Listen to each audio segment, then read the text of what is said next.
Good morning. Today, July the 23rd, Saturday. I'm stepping into my workshop at this moment, and I have, let me see, four projects going on. This one, it will be a countertop. That is a stove opening. I apply 3 coats of Osmo, and then this morning I applied 1 coat of ceramic. So I'm going to be waiting another hour or so until the first coat dries, and then I apply the second coat on it.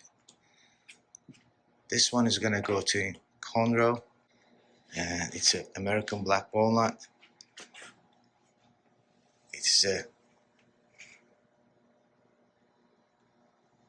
beautiful 2 slabs that is being joined together. You can see it's book matched, and this is where the joints are. And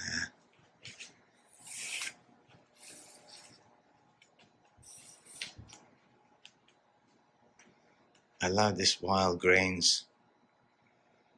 Working with 2 slabs and joining them together, quite a bit task.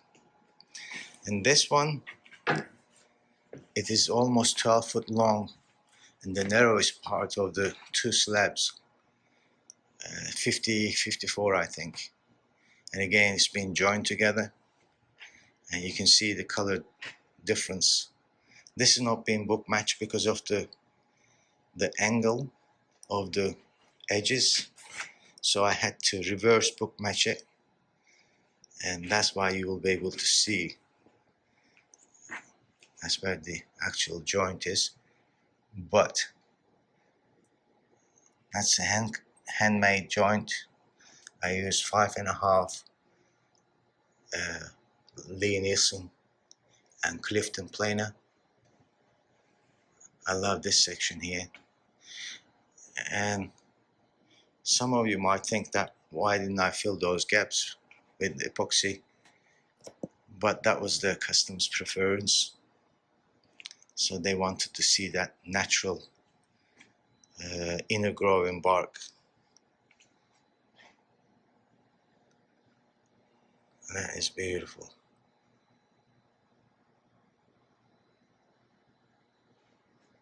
Believe it or not, this is going to go into the 28th floor. They have to remove the ceiling of the elevator to take this one in.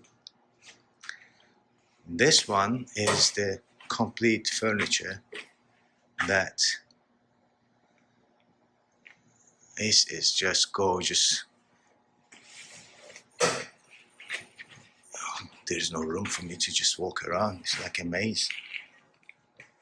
This one is a curly ambrosia maple. You can see this curly section. Look at that, how rich it is. Look at that. Let me give you a view from the front. I put that brass plate the other day on it because it's very close to the ground.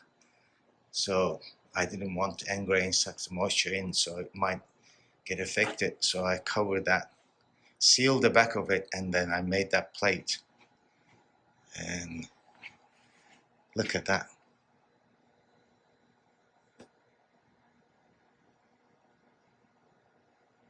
I don't know if it's going to be a good video because it's a cinematic mode. It gets blurry. And this has been designed by me, made by me.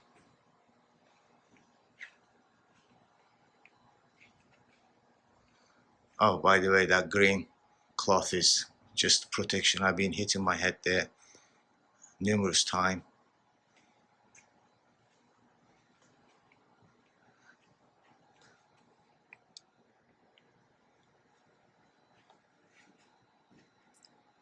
That is a book match.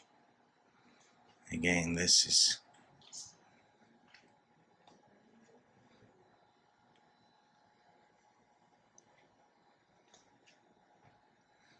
this piece is designed. This offset center cantilever, I was having a nightmare, if I will be able to carry the whole weight. And then at the end I come up with an idea on this. I inlaid 2 half-inch steel to create a weight on this end. So now it's actually will be able to carry the load.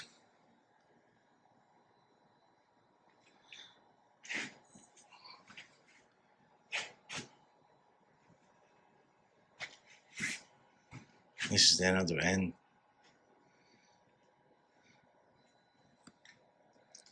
Under this base, under this base here, there's a half-inch steel to stabilize it, which has been, you wouldn't be able to see it because I actually the inlay that steel there. And this one is the top, which is again ambrosia maple. It's a 16-foot long, narrowest portion of the slab is at 30. I think it's 36 inches. Again, this is it goes into the very special customer. He was very nice to work with.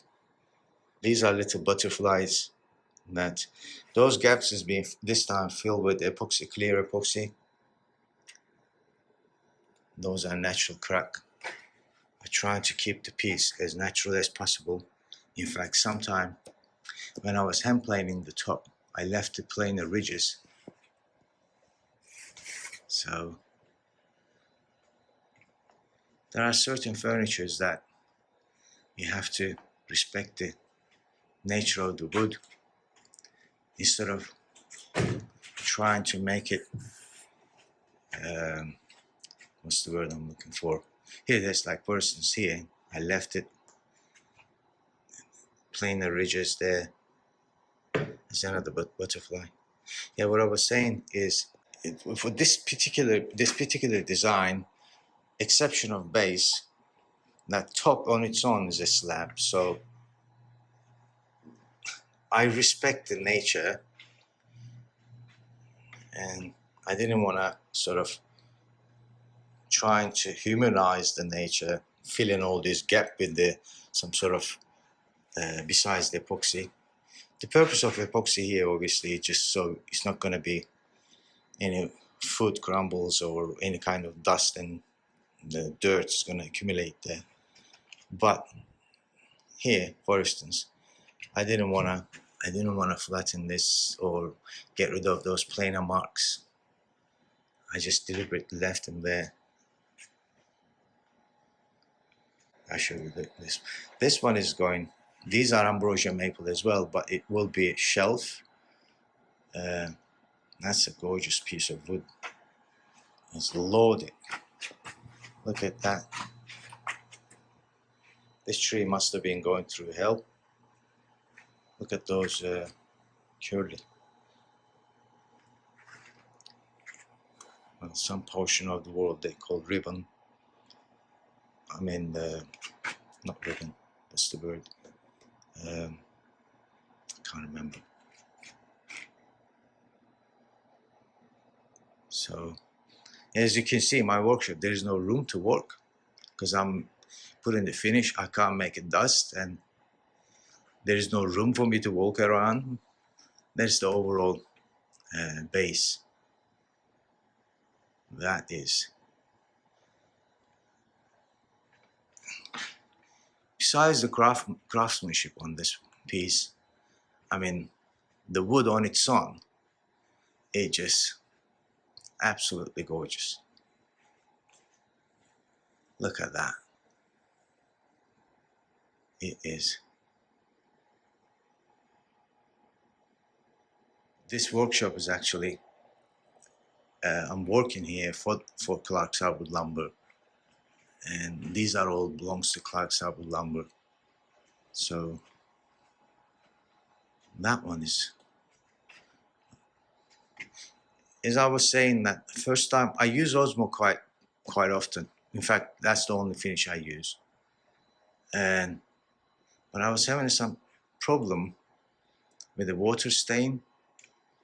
So there's a Canadian company that they come up with this idea of adding ceramic coats on top of Osmo after a certain time of drying. And I applied, not this one, and I'm going to do it on this one, but the first one, and then the table base, this one. I mean, it is very, very nice finish. Very nice finish.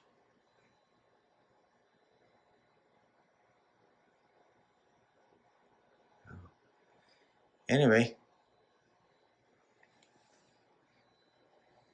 oh, these are leveling foots, and these are stainless steel.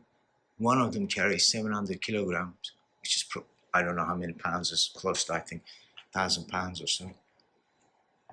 And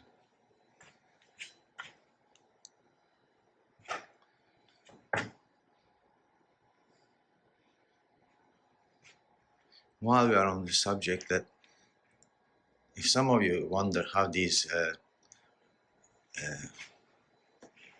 curly become, this is actually for the tree to turn into the south, so they can get enough sunshine, food basically, and that creates a sort of a twisting effect, and those grains are overlap each other and absorbs the light differently. So if you look at from one direction, you might not be able to see it as much as from other. So I was paying quite a bit attention to that. So whichever the direction is going to be seen this table, I was bringing all these curly section towards that. So when you look at it, for instance, here, look at this. When you look at this direction, it is much more dominant from the other direction. Anyway, so this is the latest in my workshop, and talk to you later. Thank you. Bye-bye.